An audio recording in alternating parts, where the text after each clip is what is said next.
दामोदर रति वर्धन वेशी दामोदर रति वर्धन वेशी हरिनेशकोट वृंदा विपिनेशे हरिनेशकोट वृंदा विपिनेशे राधे जय जय माधव दैते राधे जय जय माधव दैते।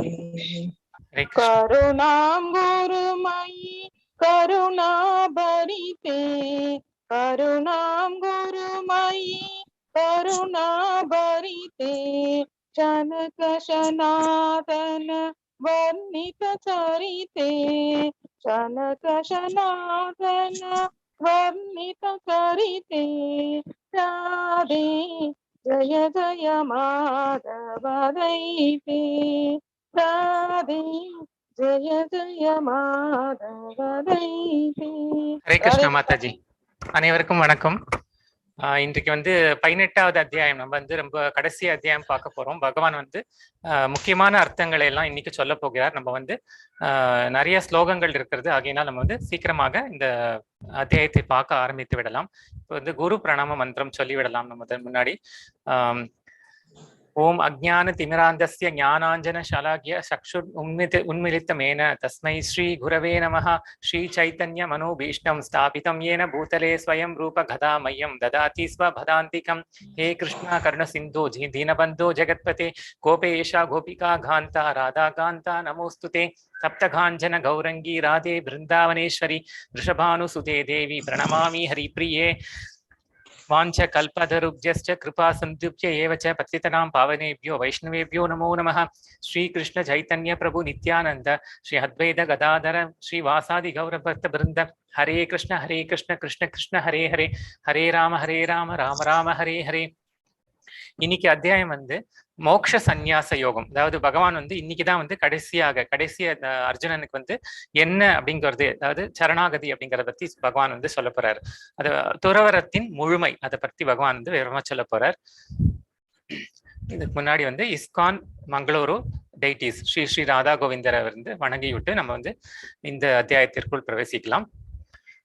நேற்றுக்கு பார்த்த ஒரு சுருக்கம் பார்த்தோம்னா, அங்கீகரிக்கப்படாத வழிபாடு பற்றி அர்ஜுனனின் வினவல். அப்புறம் இது ஃபர்ஸ்ட் ஸ்லோகம் கேட்டான். அதுக்கப்புறம் அதுக்கு கிருஷ்ணர் பதில் சொல்றார். முக்குணங்களே அனைத்துக்கும் காரணம் அர்ஜுனா, அதுவே அவனுடைய நம்பிக்கையை தீர்மானிக்கிறது அப்படின்னு சொல்றார். அதற்கப்புறம் முக்குணத்தில் அமைந்த உணவுகள், யாகங்கள், தவங்கள், 3 வகையான தவங்கள், முக்குணங்களில் அமைந்த தவங்கள், தானங்கள், இவற்றை பற்றி விவரமாக பகவான் கூறினார். இதற்கு பின் கடைசியாக பிரணவத்தை சொல்லி தத் சத் அப்படின்னு சொல்லிட்டு யாகம், தவம், தானம் ஆகியவை பகவானை குறித்தே வழங்கப்பட வேண்டும் அப்படின்னு சொல்லிட்டு பகவான் நேத்திக்கு சொல்லி முடிச்சார்.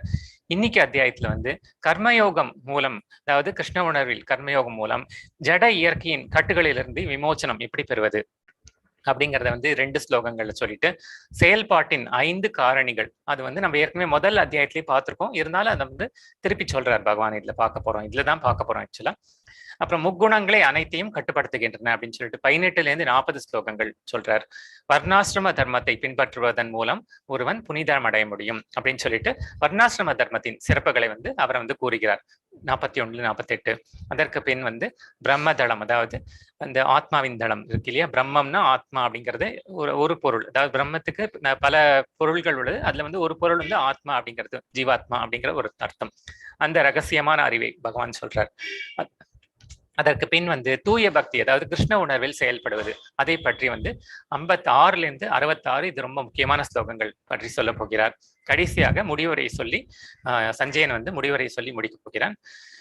அத்தியாயத்தினுள் பிரவேசிப்போம். முதல் 4 ஸ்லோகங்கள் வாசிக்கலாம் மாதாஜி.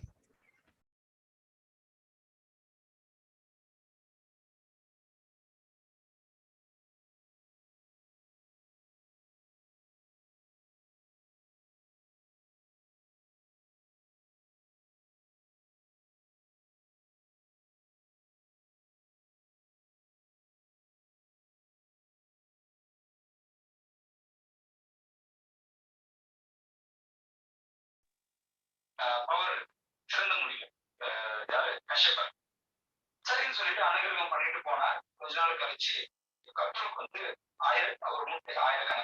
மாதாஜி பேக்ரவுண்ட் நாய்ஸ் ரொம்ப வருது. என்னோட இங்க வரலையே, நாய்ஸே இல்லையே இங்க. யாரோ பேசுற சத்தம் கேக்குறது. ஆமா, வேற எங்கேயோ வாக்கம் அது. வேற யாருமே அன்மியூட்ல இல்ல, கொஞ்சம் பாத்துக்கோங்க மாதாஜி. ஸ்டார்ட் பண்ணலாம் மாதாஜி, முதல் 4 ஸ்லோகங்கள். திருப்பியும் ஸ்டார்ட் பண்ணிட்டா? எஸ் மாதாஜி, ஸ்லைட் போட்டிருக்கேனே. ஓகே. ஓம் நமோ பகவதே வாசுதேவாய. ஸ்ரீமத் பகவத் கீதா அஷ்டாதசோऽध्यायः மோக்ஷ சந்நியாச யோகः. அர்ஜுன உவாச்ச சந்நியாசஸ்ய மகாபாஹோ தத்வமிச்சாமி வேதிதும் தியாகஸ்ய ச ஹ்ருஷிகேஷ கிருதகேஷிநிஷூதன. ஸ்ரீ பகவானுவாச்ச காம்யானாं கர்மணாं न्यासं சந்நியாசம் கவயோ விதுः சர்வகர்மஃலத்யாகம் ராஹுஸ்த்யாகம் விசக்ஷணாः. त्याज्यं दोषवधिक्येके कर्म प्राहुर्मनीषिणः यज्ञदान तपः कर्म न त्याज्यमिति चापरे.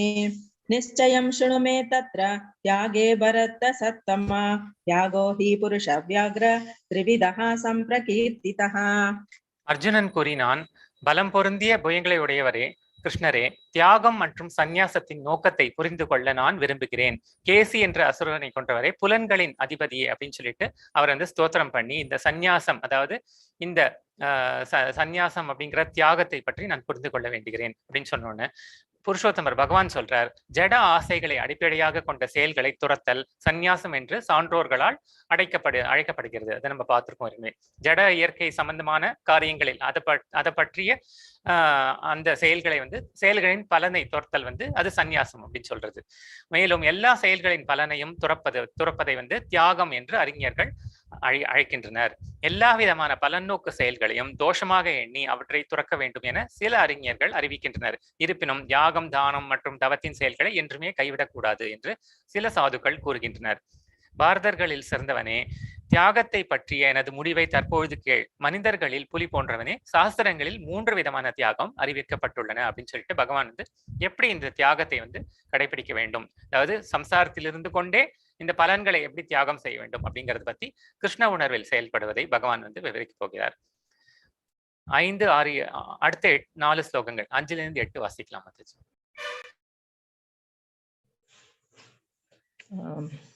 यज्ञदान तपः कर्म न त्याज्यं कार्यमेव तत् यज्ञोदानं तपश्चैव पावनानि मनीषिणाम् एतान्यपि तु कर्माणि संगं त्यक्त्वा फलानि च कर्तव्यानीति मे पार्थ निश्चितं मतमुत्तमम् नियतस्य तु सन्न्यासः कर्मणो नोपपद्यते मोहातस्य परित्यागः तामसः परिकीर्तितः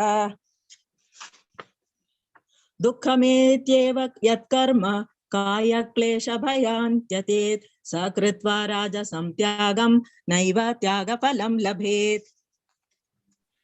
யஜ்யம், தானம் மற்றும் தவத்தின் செயல்களை என்றுமே துறக்கக்கூடாது. அவற்றை வந்து செய்ய வேண்டியது அவசியம். உண்மையில் யாகம், தவம், யஜ்யம் வந்து அது வந்து மிக சிறந்த ஆத்மாக்களை கூட வந்து நல்வழிப்படுத்துகின்றது. ஆகினால் அதை வந்து நீ துறக்கக்கூடாது அப்படிங்கறத பகவான் சொல்றார். இத்தகைய செயல்களை அனைத்தும் வந்து பற்றுதலின்றி எந்த பலனையும் எதிர்பார்க்காமல் செய்யப்பட வேண்டும்.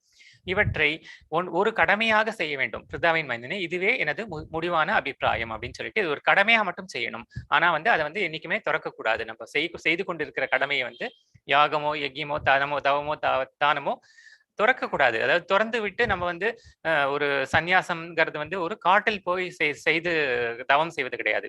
இல்லறத்தில் இருந்து கொண்டே வந்து நம்ம அதன் பலனை மட்டும் துறக்க வேண்டும் சொல்றார்.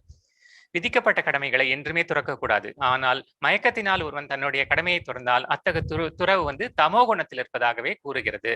அதாவது ஒரு மயங்கி போயிட்டு இது வந்து ஒரு பெரிய பாரமாக இருக்கிறது, இது வந்து ஒரு மயக்கம் அப்படின்னா வந்து புரியாத நிலை, என்னங்கிறத புரிந்து கொள்ளாமல், உண்மையான தாத்பரியத்தை புரிந்து கொள்ளாமல் வெறும் துறவு அப்படின்னு சொல்லிட்டு ஒரு வெளி வேஷத்துக்காக வந்து அவன் செய்தானால் அது வந்து ஒரு தமோ குணத்தில் அவனை கொண்டு செல்லும்.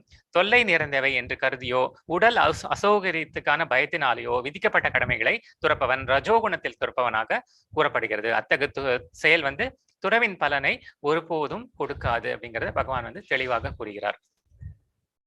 9லிருந்து 12 ஸ்லோகங்கள் வாசிக்கலாம் மாதாஜி. कार्यमित्येव यत्कर्म नियतं क्रियतेऽर्जुन सङ्गं त्यक्त्वा फलं चैव स त्यागः सात्विको मतः न दृष्टद्वेष कुशलं कर्म कुशलेनानुषज्यते त्यागी सत्त्वसमाविष्टो मेधावी चिन्न संशयः न हि देहभृता शक्यं त्यक्तुं कर्माण्यशेषतः यस्तु कर्मफलत्यागी स त्यागीत्यभिधीयते अनिष्टमिष्टं मिश्रं च त्रिविधं कर्मणः फलं भवत्यात्यागिनां प्रेत्य न तु सन्यासिनां क्वचित्. ஓ அர்ஜுனா, ஒருவன் தனது விதிக்கப்பட்ட கடமையை செய்யப்பட வேண்டும் என்பதற்காக செய்து பௌதிக சங்கத்தையும் பலனுக்காக பற்றுதலையும் முழுமையாக துறக்கும் போது அவனது துறவு வந்து சத்வகுணத்தில் இருப்பதாக கூறப்படுகிறது. முன்னாடி நம்ம பார்த்தோம் இல்லையா, நம்ம வந்து ஒரு செய்ய முடியல அப்படிங்கிறதுக்காக நம்ம பண்ணினோம், ரொம்ப கடினமாக இருக்கிறது அப்படிங்கிற ஒரு எண்ணத்துல பண்ணினோம்னா அது வந்து அது துறந்துட்டு போறது வந்து ஒரு பொய் வைராகியம், அது வந்து ரஜோகுணத்தில் இருக்கிறது. ஆனா வந்து விதிக்கப்பட்ட கடமை வந்து நம்மளுக்கு என்ன, இப்போ வந்து 4 வருடத்தவர்கள் நம்ம பார்க்க போகிறோம் பின்னாடி வரக்கூடிய ஸ்லைட்ல. அவர்களுடைய கடமை வந்து விதிக்கப்பட்ட கடமை வந்து விதிக்கப்பட்டபடியே செய்ய வேண்டும். அதே மாதிரி வந்து பௌதிக சங்கத்தையும் பலனுக்காக பற்றுதலையும் வந்து முழுவதமாக துறக்க வேண்டும். கடமையை செஞ்சு கொண்டு இருக்கும் போதே அந்த பௌதிக உணர்வில் செய்யாமல், அதாவது இந்த ஒரு மெட்டீரியல் பெனிஃபிட்காக செய்யாமல் பகவானுடைய அந்த ஒரு கைங்கரியம், அந்த டிவோஷனல் சர்வீஸ் அப்படிங்கிற இதுக்காக நம்ம செஞ்சோம்னா அது வந்து சத்வகுணத்தில் இருப்பதாக கூறப்படுகின்றது.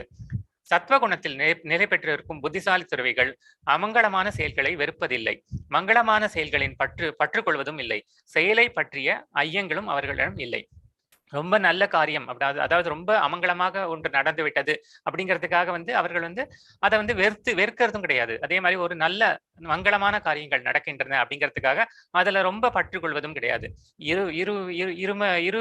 இரு வகையான நிலைமையிலையுமே வந்து அவர்கள் வந்து சமநிலையுடன் சமநோக்குடன் இருப்பார்கள். உடலை உடையவன் எல்லா செயல்களையும் துறப்பது என்பது உண்மையில் அசாத்தியம். ஆனால் செயலின் பலன்களை துறப்பவன் உண்மையான துறவி என்று கூறப்படுகிறான். இவ்வாறு தியாகம் செய்யாதவர்கள் தங்களது மரணத்திற்கு பின் விரும்புபவை விரும்பாதவை இரண்டும் கலந்தவை என 3 விதமான கர்ம விளைவுகளை சேகரித்துக் கொள்கின்றனர். ஆனால் அத்தகைய இன்ப துன்பத்திற்கான பலன்களை சன்னியாசிகளுக்கு வந்து கிடையாது. பகவான் இங்க வந்து சன்னியாசின்னு திரும்ப சொல்றது வந்து காட்டுல போய் சமம் செய்யற சன்னியாசி கிடையாது. சம்சாரத்தில் இருந்து கொண்டே பலனை மட்டும் துறந்து கொண்டு பகவத் கைங்கரியத்தில் ஈடுபட்டு கொண்டு இருப்பவர்கள் கிருஷ்ண உணர்வில் செயல்படுவதை தான் இங்க சொல்கிறார். இப்போ இந்த ஸ்லோகங்கள்லாம் பார்த்தோம் இது வரைக்கும் இல்லையா. இப்போ வந்து பரிந்துரைக்கப்பட்ட கடமைகளை வந்து துரத்தல், அது வந்து ஒரு மாயை காரணமாக ஒரு மயக்கம், அது மயங்கிய நிலையில், அதாவது இது வந்து பண்ணலாமா வேண்டாமா அப்படிங்கிறது ஒரு தெரியாத ஒரு கிளாரிட்டி இல்லாத நிலை. அந்த நிலையில் வந்து துறந்தார்களானால் அது வந்து ஒரு தவறான துறவு அப்படிங்கிறத 7வது ஸ்லோகத்தில் சொல்லியிருக்காரு. அது வந்து தமோ குணத்தில் இருப்பது. அதற்கு பின் வந்து 8வது ஸ்லோகத்தில் வந்து ஒரு கடினமாக இருக்கிறது, எனக்கு வந்து ஒரு சுமையாக இருக்கிறது இந்த காரியங்கள், இல்லைன்னா ஒரு பயமாக இருக்கிறது செய்து முடிக்க முடியுமோ அப்படின்னு சொல்லிட்டு, அப்படி அந்த நிலைமையில வந்து அந்த காரியங்களை அந்த செயல்களை கர்மாக்களை துறந்தால் அது வந்து ரஜோகுணத்தில் இருப்பதாக 8வது ஸ்லோகத்தில் கூறுகிறார். பின் வந்து கடமையை ஆற்ற வேண்டும் அப்படிங்கிறது விதிக்கப்பட்ட கடமைகளை சொன்னபடி உள்ளது, அதாவது பகவான் எப்படி விதிச்சிருக்கிறாரோ அதைப்படியே செய்து கொண்டு பலனை மட்டும் துறந்து விட்டால் அப்படிப்பட்ட துறவு வந்து சத்வகுணத்தில் இருப்பதாக கூறப்படுகிறது. இது வந்து நம்ம பார்த்தோம் 7, 8, 9ல பார்த்தோம். இது ஒரு சம்மரி. இப்போ அடுத்தது வந்து பகவான் வந்து இந்த 5 இந்த உலகத்தில் வந்து 5 மூலப்பொருள், அதாவது ஒரு தத்துவங்கள், 5 தத்துவங்கள் இருக்கு இல்லையா, அதை பத்தி பகவான் சொல்ல போறார். என்னங்கிறத பார்ப்போம். 13லேருந்து 16 வாசிக்கலாம். 4 ஸ்லோகங்கள் மாதாஜி.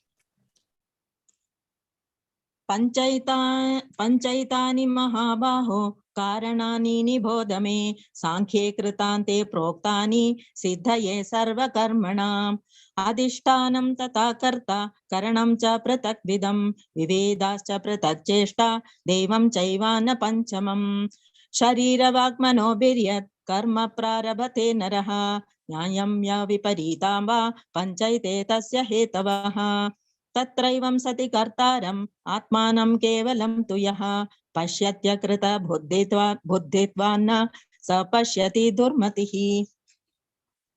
அதாவது பலம் பொருந்திய புயங்களை உடைய அர்ஜுனா, செயல்கள் அனைத்தும் வந்து நிறைவேற்றுவதற்கு வேதாந்தத்தின்படி, அதாவது வேதத்தின் அந்தம்னா வேதத்தின் முடிவு வந்து வேதாந்தம் அப்படின்னு சொல்லுவோம். வேதத்தை வந்து 4 வேதங்கள் சொல்றோம் இல்லையா, அந்த வேதத்தின் அந்தத்தில் தான் வந்து நம்மளுக்கு வந்து வேதம் வந்து பொதுவான வாக்கியங்களை வந்து முதலில் சொல்லிவிடும்.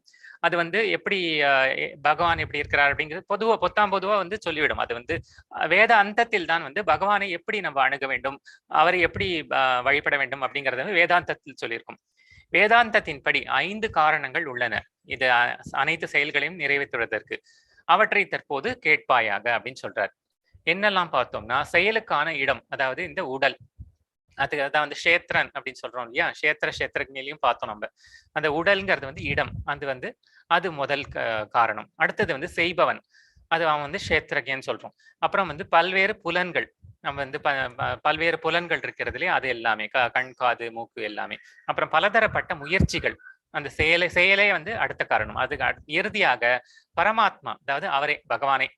இவை 5மே வந்து செயலுக்கான காரணங்கள். அதாவது எந்த ஒரு செயல் எடுத்துக்கொண்டாலும் நம்ம வந்து அதை செய்து முடிக்க வேண்டுமானால் இந்த 5 பேரோட துணை இருந்தால்தான் நம்ம வந்து அதை செய்வனே நடத்தவே முடியும் பகவான் சொல்றார். இந்த 5 இல்லைன்னா உன்னால இந்த செயலையே செய்ய முடியாது. ஆகையினால் வந்து முதல்ல வந்து இந்த உடல் இருக்கணும். உடல் இருந்தாதான் அந்த செயலை நீ செய்ய முடியும். அதே மாதிரி வந்து உனக்கு புலன்கள்லாம் வந்து அந்த புலன்கள் வேலை செய்ய வேண்டும் இல்லையா, அந்த புலன்கள் இருக்க வேண்டும். அப்புறம் அந்த முயற்சி வந்து நீ செய்யணும். முயற்சிங்கிறது நீ உத்வேகம் சொல்றோம் இல்லையா, அது இருக்கணும். அதற்கு பின் வந்து செய்பவன், அதாவது அந்த உள்ளுக்குள்ள இருக்கிற அந்த ஜீவாத்மா, அவன் இருக்க வேண்டும். எல்லாத்துக்கும் மேலாக நான் பரமாத்மாவாக உன்னுள் இருந்து இயக்கினால்தான் உன்னால் இந்த செயலை செய்யவே முடியும். இந்த 5 இருந்தால்தான் உன்னால் செய்ய முடியும் அப்படின்னு சொல்றாரு பகவான். இதை நம்ம புரிஞ்சுக்கணும். ஏன்னா நம்ம என்ன நினைச்சுட்டு இருக்கோம், நம்மளே எல்லா செயலையும் செய்கிறோம் அப்படின்னு நினைச்சுட்டு இருக்கோம். அது உண்மை கிடையாது. இந்த 5மே வந்து ஒரு செயலுக்கும் இந்த 5ம் வந்து காரணமாக இருக்கிறது. பகவான் வந்து ஒரு மூல காரணமாகவும் இந்த ஜீவாத்மா அடுத்த காரணம் அவரும் இருக்கிறார். இதை தவிர வந்து இந்த 3 காரணங்கள் இருந்தால்தான் ஒரு செயலை செய்யவே முடியும். மனிதன் தன்னுடைய உடல், மனம் அல்லது வார்த்தைகளால் நல்லதோ கெட்டதோ எந்த ஒரு செயலை செய்தாலும் அதற்கு இந்த 5ம் காரணங்களாகும். எனவே இந்த 5 காரணங்களை கருதாமல் தன்னை மட்டுமே செயலாற்றுவதாக கருதுபவன் விஷயங்களை உள்ளபடி காண முடியாது. அவன் நிச்சயமாக அறிவுடையவன் அல்ல அப்படிங்கறத திட்டவட்டமாக பகவான் கூறுகிறார்.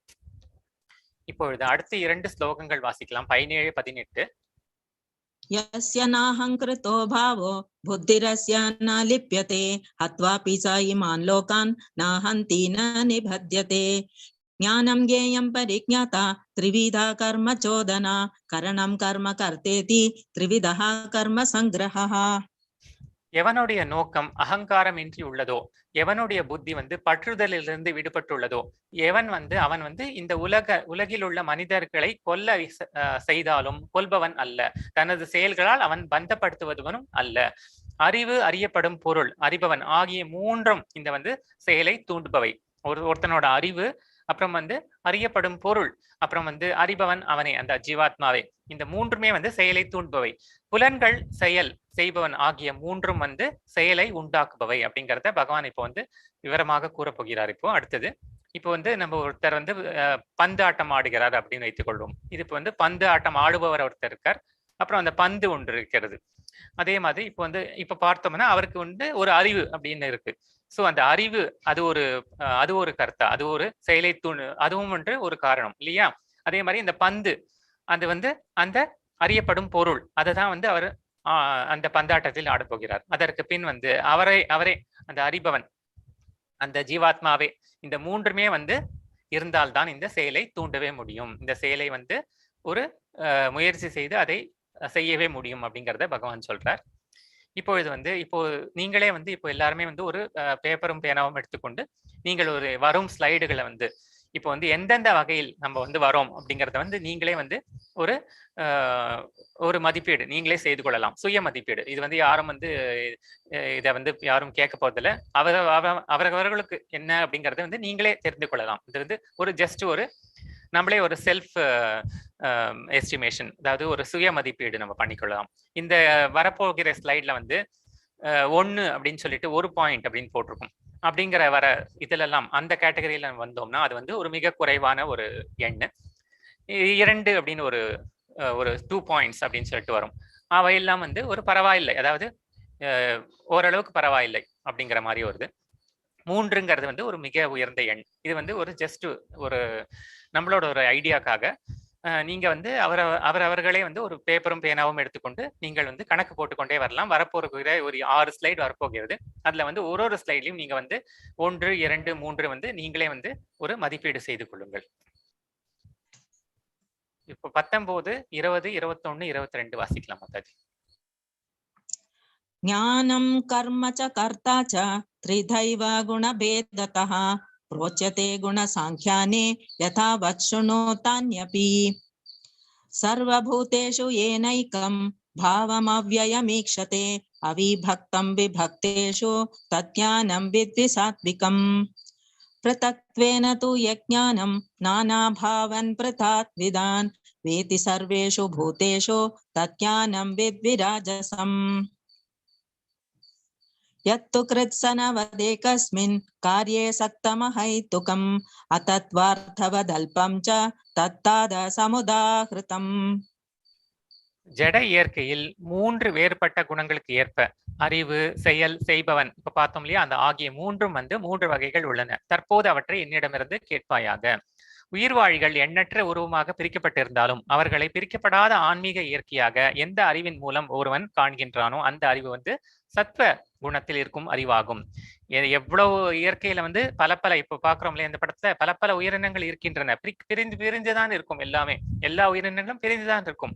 ஆனா இந்த பிரிந்தே இருந்தாலும் அனைத்து உயிர்வாழிகளுக்கும் ஒரே விதமான ஆத்மா, அதாவது எல்லாருக்குள்ளும் அதே மாதிரியான, எப்படி எனக்குள்ள ஜீவாத்மா இருக்கிறதோ அதே போலதான் ஒரு புலியாக இருந்தாலும் சரி, ஒரு நாயாக இருந்தாலும் சரி, ஒரு மரமாக இருந்தாலும் சரி, அனைத்திற்குள்ளும் ஒரே மாதிரியாக அந்த ஆத்ம தத்துவங்கள், ஆத்மாவும் பரமாத்மாவும் சேர்ந்து இருக்கிறார் அப்படிங்கறத புரிஞ்சுக்கிறானோ அவன் அவனுடைய அறிவு அது சத்வகுணத்தில் இருக்கும் அறிவாகும். இப்போ எந்த அறிவின் மூலம் வெவ்வேறு உடல்களில் வெவ்வேறு விதமான உயிர்வாழ்கள் இருப்பதாக ஒருவன் காண்கின்றானோ அந்த அறிவு ரஜோகுணத்தில் இருப்பதாக புரிந்து கொள்ளப்பட வேண்டும். இப்படி இந்த மாதிரி இல்லாம ஒரு ஜீவனும் வேற வேற ஜீவாத்மா, அதாவது ஒரு புலின்னு ஒரு உருவம் இருந்ததுன்னா அதுக்கு புலிக்கு தகுந்த ஜீவாத்மா இருக்கு, ஒரு யானைன்னு பெரிய உருவம் இருந்தா அதுக்கு தகுந்த பெரிய ஜீவாத்மா இருக்கு அப்படின்னு ஒரு தவறாக புரிந்து கொள்கிறாங்க இல்லையா. அப்படி அது ரஜோகுணத்தில் இருக்கிறது. எந்த அறிவின் மூலம் உண்மையை பற்றிய அறிவே இன்றி ஒரே விதமான செயல்களில் பற்றுதல் கொண்டு அதையே எல்லாமாக அறிகின்றானோ அவன் அற்பமான அறிவு கொண்ட தமோ குணத்தில் இருப்பதாக கூறப்படுகின்றது. இப்பொழுது நீங்கள் எதில் இருக்கிறீர்கள் அப்படின்னு சொல்லிட்டு நீங்களே ஒரு மதிப்பீடு செய்து கொள்ளலாம்.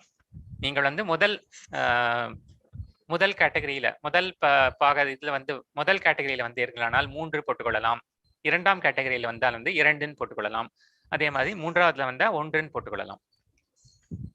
இப்போ அடுத்த 3 ஸ்லோகங்கள் வாசிக்கலாம் மாதாஜி. 23, 24, 25.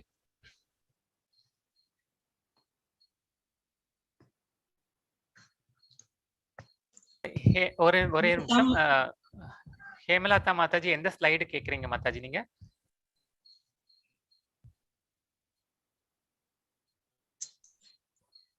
எந்த ஸ்லைடு போடணும் மாதாஜி? அந்த ஃபர்ஸ்ட் நீங்க அந்த இது கொடுத்தீங்களே, அந்த 3 இது மிக குறைவு, அந்த பரவாயில்லை, அந்த இது நான் சரியா எழுதிக்கல, அதுக்குள்ள மாறிடுது. ஓகே, இப்போ இது இந்த சுய மதிப்பீடு நம்ம சொன்னோம் இல்லையா. இதுல 1னா மிக குறைவானது, 2னா பரவாயில்லை நடுவாந்திரம், 3னா மிக உயர்ந்தது அப்படிங்கறது நீங்களே ஒரு சுய மதிப்பீடு போட்டுக்கொள்ளணும். 1, 2, 3 தான், இது நம்ம தெரிஞ்சது தானே. இப்போ இதுலயே வருது, இப்போ அடுத்த ஸ்லைட்லயும் வருது, எல்லா வரக்கூடிய ஸ்லைடுகளையும் வரப்போகிறது. இப்போ இந்த ஸ்லைடு ஏற்கனவே பார்த்தாச்சு. இப்போ சத்வகுணம்னா ஒரே மாதிரியா இருக்கக்கூடிய எல்லா உயிரினங்களையும் ஒரே மாதிரியாக நாம் பார்க்கிறோம் அப்படின்னு நினைச்சோம்னா அது 3ன்னு போட்டுக்கொள்ளலாம். இல்ல ஒரு சரீரமும் ஒவ்வொரு ஆத்மாவும் வேற வேற மாதிரி இருக்கு அப்படின்னு நம்ம ஒரு பிரமையில இருந்தோம்னா அது 2ன்னு போட்டுக்கொள்ளலாம். இது நம்ம நேர்மையாக இருக்க வேண்டும். நம்ம எப்படி இருக்கிறோமோ அதை நேர்மையாக நம்ம போட்டுக்கொண்டால் தான் நம்ம உண்மையான நிலை தெரியும். அதுக்காக தான் இது யாரும் நம்ம ஜட்ஜ்மெண்ட் பண்ண போறது இல்லை. நம்மளுடைய ஒரு தெரிந்து கொள்வதற்காக நம்ம எந்த நிலையில இருக்கோம் அப்படிங்கிறதுக்காக தான் ஒரு ஜஸ்ட். சரி, அப்படி இல்லை எல்லாமே இதை பத்தின ஒரு விவரமே எனக்கு தெரியாது அப்படின்னா நீங்க 1ன்னு போட்டுக்கொள்ளலாம். இந்த 3, 2, 1ங்கிறது இந்த ஸ்லோகம் போட்டிருக்கோம் இல்லையா, சத்வம் ரஜஸ் தமஸ்.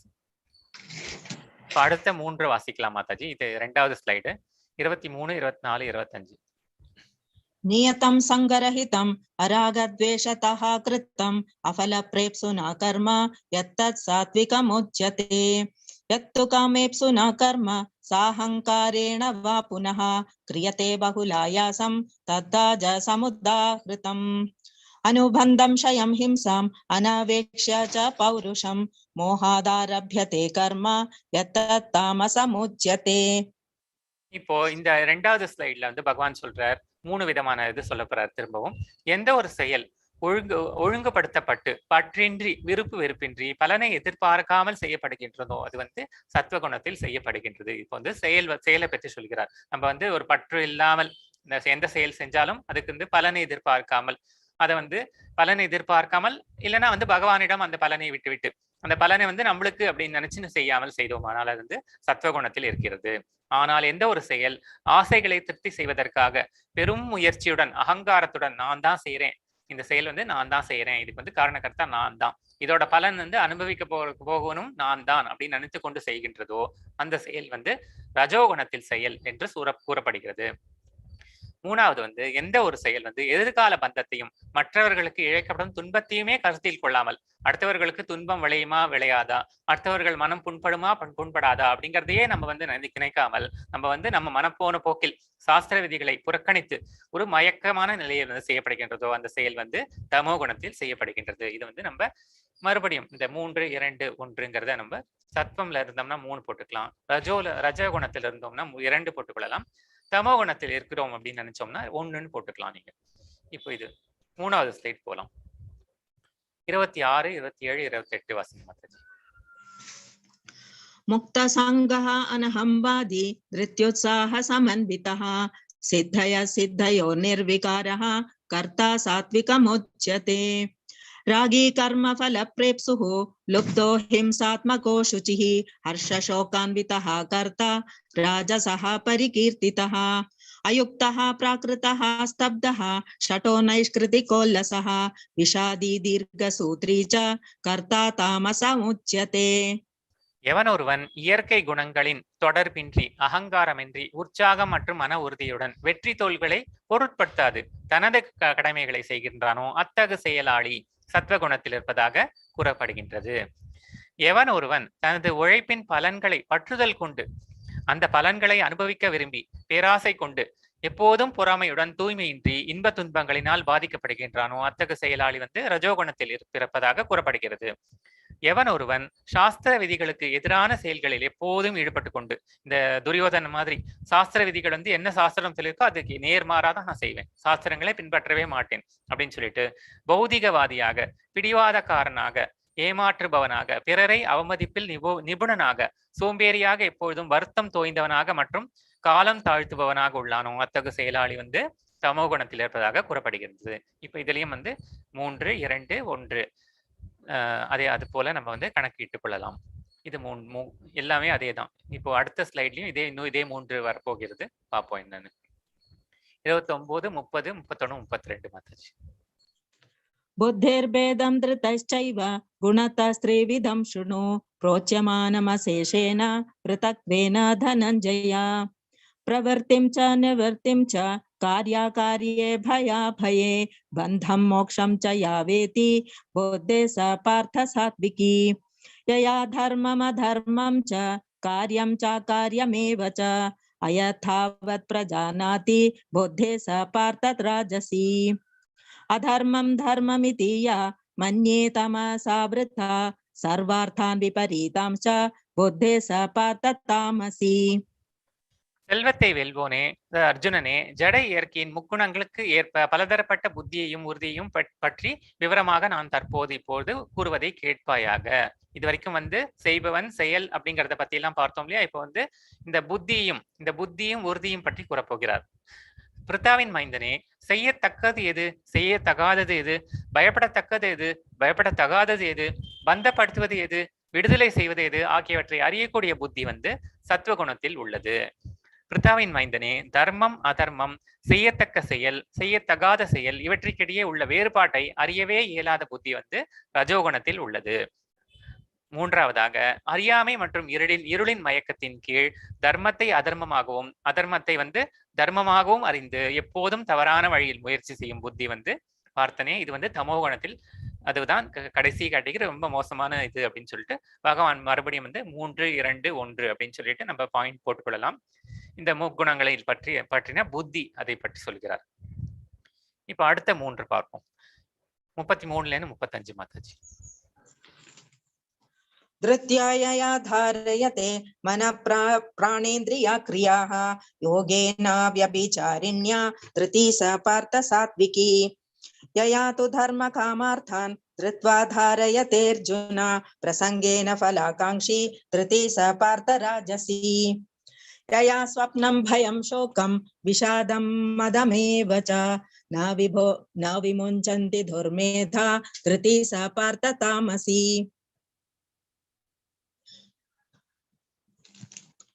सुखं त्विदानीं त्रिविधं शृणु मे भरतर्षभा மாதாஜி இது 3 சொல்லிடுறேன் முதல்ல, அதுக்கப்புறமா அடுத்தது போலாம்.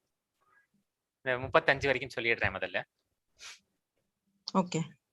பிருதாவின் மைந்தனே, உடைக்க முடியாது. இது வரைக்கும் நம்ம பார்த்தது வந்து புத்தியை பத்தி பார்த்தோம். இப்போ வந்து திருட வைராக்கியம், அதாவது நம்மளுக்கு வந்து எப்படி வந்து புத்தி இருக்கு எல்லாருக்கும் ஒரு பொதுவாக இருக்கிறதோ அதே மாதிரி அந்த திருட வைராக்கியம், அந்த அதுவும் வந்து சத்துவகுணத்திலும் இருக்கலாம், ரஜோகுணத்திலும் இருக்கலாம், தமோ குணத்திலும் இருக்கலாம். அதாவது நம்ம எந்த ஒரு பொருள் மீது, அதாவது நல்ல செயல்லையும் வந்து நம்மளுக்கு வைராக்கியமா இருக்கலாம், கெட்ட செயல் செய்யறதுலயும் ஒரு சில பேர் வைராக்கியமா இருப்பாங்க. அது என்னன்னு பார்ப்போம் அப்படின்னு சொல்றாரு. பிருத்தாவின் மைந்தனை, உடைக்க முடியாததும் யோக பயிற்சியால் நிலையாக பாதுகாக்கப்படுவதும் மனம், வாழ்வு மற்றும் புலன்களின் இயக்கத்தை கட்டுப்படுத்துவதுமான மன உறுதி சத்வகுணத்தை சார்ந்ததாகும். இந்த நல்ல குணங்களை யோக பயிற்சி எல்லாம் நிலையாக செய்து கொண்டு மனம், வாழ்வு, புலன்களை வந்து அதை வந்து கட்டுப்படுத்தி மன உறுதியோட நல்ல விஷயங்களில் இருப்பது வந்து பகவானுடைய கைங்கரியத்தில் நிலையாக இருப்பது, அது வந்து அந்த மன உறுதி வந்து சத்துவகுணத்தை சார்ந்ததாகும். எந்த மன உறுதியின் மூலம் ஒருவன் அறம், பொருள் மற்றும் இன்பத்தின் பலன்களின் மீது பற்று கொண்டுள்ளானோ, பற்று கொண்டு விட்டாலே அது வந்து அத்தகு மன உறுதி வந்து ரஜோகுணத்தை சார்ந்தது.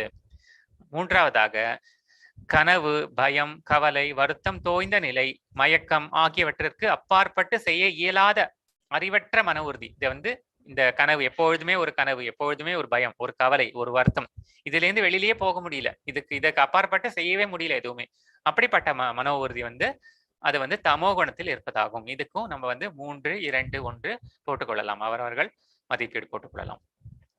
அடுத்த 3 சொல்றார் பகவான். 36 39 மாதாஜி, 4 ஸ்லோகங்கள்.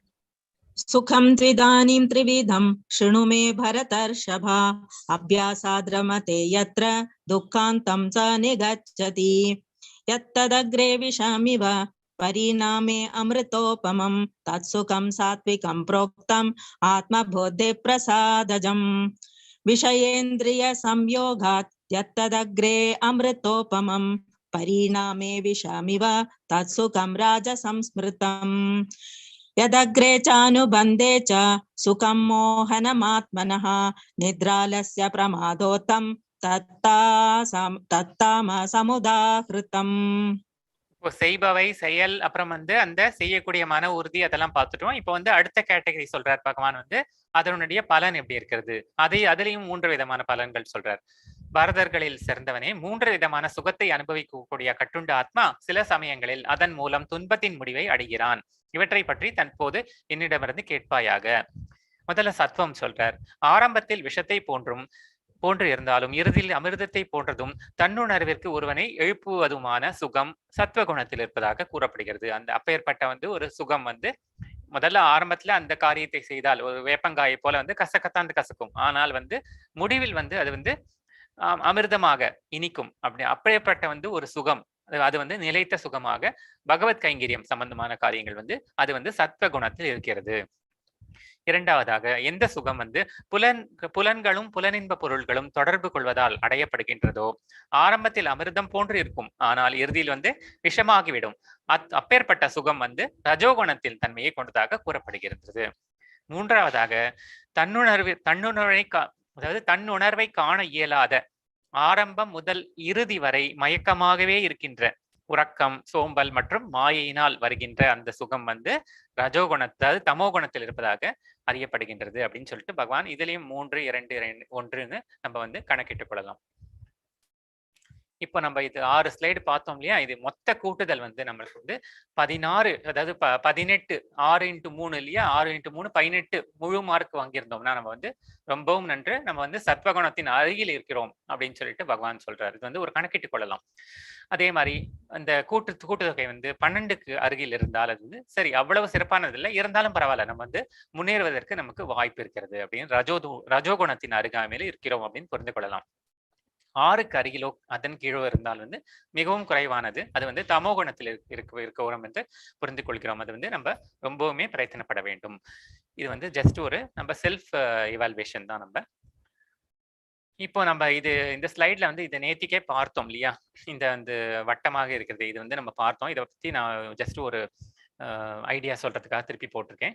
இந்த படத்தில் பார்க்கிறோம் இல்லையா? நம்ம வந்து இந்த ஆன்மீக உலகம்ங்கிறது வந்து மேல இருக்கக்கூடிய ஆன்மீக உலகம் கிருஷ்ணருடைய உலகங்கள்.